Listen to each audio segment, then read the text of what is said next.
네, 여러분 안녕하세요. 건우쌤입니다. 자, 이번 영상은 원의 접선의 방정식이라는 영상인데요. 이 내용은 좀 길이가 있어서 상하 두 편으로 따로 제작했으니까요. 각각 봐주시면 좋을 것 같아요. 자, 우리는 지난 시간에 원과 직선의 위치 관계 중에서 어떤 게 가장 중요하냐라는 이 질문을 다루었었는데요.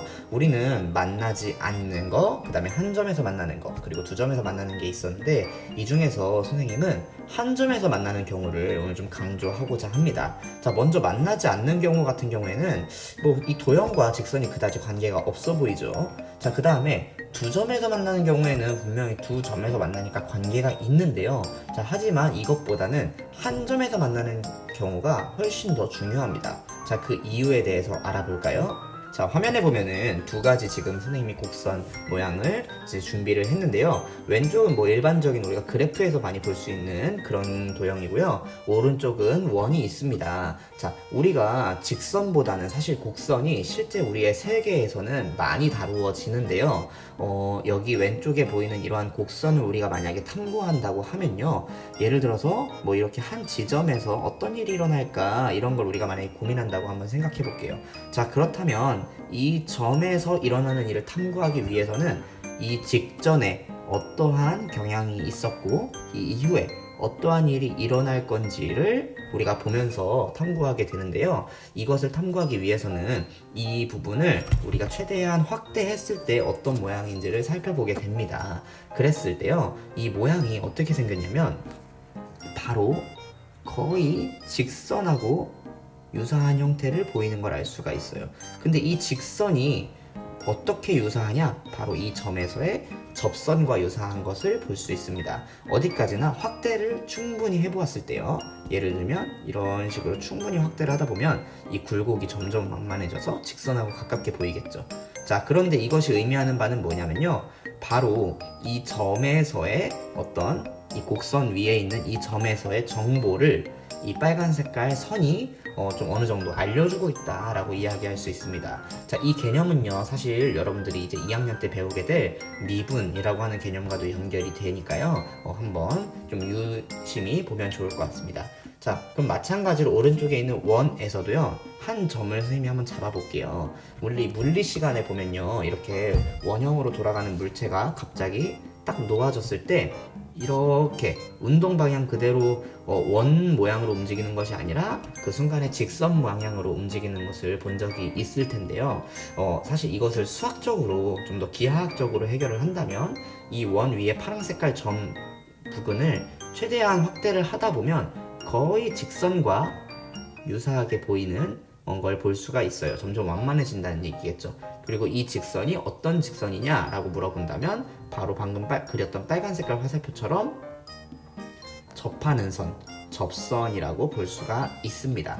그래서요, 사실 두 점을 지나는 직선 같은 경우에는 말 그대로 교점이 두 개 있고 그 점이 이제 연립을 통해서 구할 수 있는 점이다 정도밖에 의미는 없지만요. 이 점에서 일어나는 일, 즉 이 점에 대한 정보를 얻고자 할 때는 이 점에서의 접선을 그려줌으로써 우리가 이런 식으로 좀 맞진 않는데요. 그림에서는 접선을 그려줌으로써 이 원 위의 한 점에서의 어떤 정보들을 알아낼 수 있다라는 것입니다. 자, 여러분, 원의 접선의 방정식을 다루기 전에 우리가 직선에 대한 탐구를 잠깐 다시 돌아보면요, 이렇게 화면에 보이는 직선에 대해서 먼저 한 점과 기울기가 있으면 직선을 우리가 확정할 수가 있습니다. 예를 들면 이렇게 한 점과 얼마나 기울어졌는지를 통해서 직선을 결정할 수 있는 거죠. 자, 또 다른 직선을 결정하는 방법은요, 바로 두 점을 이용하는 거예요. 예를 들면 두 점을 찍으면 그 두 점을 지나는 직선을 우리가 그려낼 수가 있죠.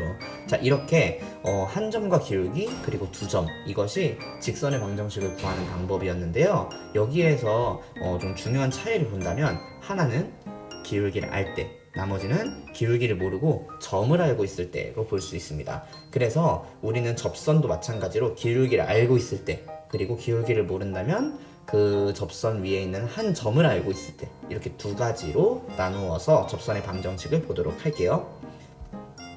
자, 이번 영상에서는 기울기를 알 때에 대해서 다뤄볼 건데요. 지금 화면에는 원이 하나 있고요. 기울기가 m이라고 해서 y는 mx와 평행한 어떤 직선을 우리가 상상하면요, y절편이 몇인지 모르니까 y절편을 플러스 n 이렇게 놓아보도록 할게요. 그렇다면 이 직선은 이렇게 생긴 녀석이겠죠.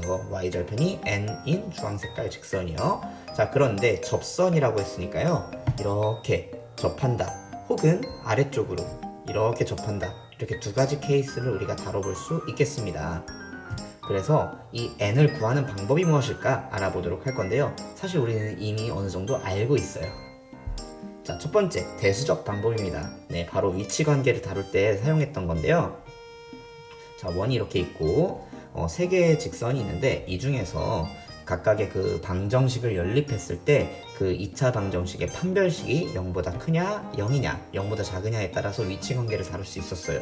이 중에서 접선이 되는 건 바로 판별식이 0일 때를 의미합니다. 자, 또 기하적인 방법이라는 게 있었죠. 자, 기하적인 방법 같은 경우에는 이 반지름과 직선 사이의 거리를 비교하는 거였어요. 그래서 점과 직선 사이의 거리를 구하는 공식인 이 d를 활용해서 d와 r을 비교함으로써 알아내는 방법인데요. 여기서도 접선은 바로 d와 r이 같을 때를 이야기하는 거겠죠. 자, 예시로 한번 접근해 볼게요. 대수적인 방법입니다. 자, 원 x제곱 플러스 y제곱은 1, 즉 반지름이 1이고 원의 중심이 0,0인 원에 접하는 기울기가 1인 직선, 즉 접선을 구하는 건데요. 자, 말 그대로 대수적인 방법은 연립하는 거였죠. 자, 대입을 함으로써 이렇게 만들 수가 있고요. 자, 이것을 정리하면 이러한 2차 방정식이 나타납니다. 여기서 판별식을 썼을 때 0이 나와야 되는 거니까요. 이렇게 되는데요. 이 식을 정리해 보면 n제곱은 2라는 값이 나오고요. 여기서 n은 플러스 마이너스 루트 2라는 것이 나옵니다. 여러분, 여기서 답이 왜 두 개 나올까요? 네, 바로 우리가 아까 전에 그림을 그렸었지만 원이 이렇게 있을 때 접하는 접선은 두 개가 존재할 수 있었죠. 그렇죠? 네, 그래서 그렇습니다. 자, 그래서 y는 x 플러스 마이너스 루트 2라는 두 직선이 이러한 접선이라는 것을 알 수가 있습니다. 자, 이번엔 이어서 기하적인 방법도 한번 보도록 할게요. 반지름이 1이고 원의 중심이 0,0이고 직선을 아까 전에 그 직선에서 이 항을 통해서 일반형으로 만들어주면 x-y 플러스 n은 0이라는 직선이 되는데요.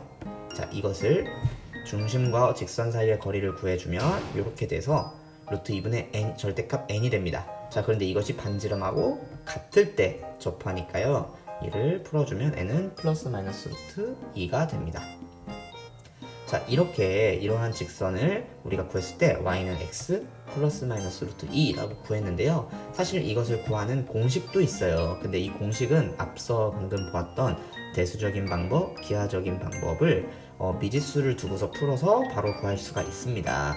그래서 이렇게 나오는 공식은요, 원 x제곱 더하기 y제곱은 r제곱에 접하고 기울기가 m인 직선의 방정식을 구한다면 y는 mx 플러스 마이너스 r 루트 m제곱 플러스 1이라는 식이 나타납니다. 여기서 여러분 주의해야 되는 것은요, 원의 중심이 0,0이라는 점이에요. 그렇지 않다면 이 공식을 사용할 수가 없으니까요. 이거는 꼭 참고하시기 바랍니다. 자, 이번 영상은 여기까지고요. 다음 영상에서는 이제 기울기를 모를 때, 즉 접선 위에 있는 한 점을 알고 있을 때 어떻게 그 접선을 구하는지에 대한 영상으로 이어지도록 하겠습니다.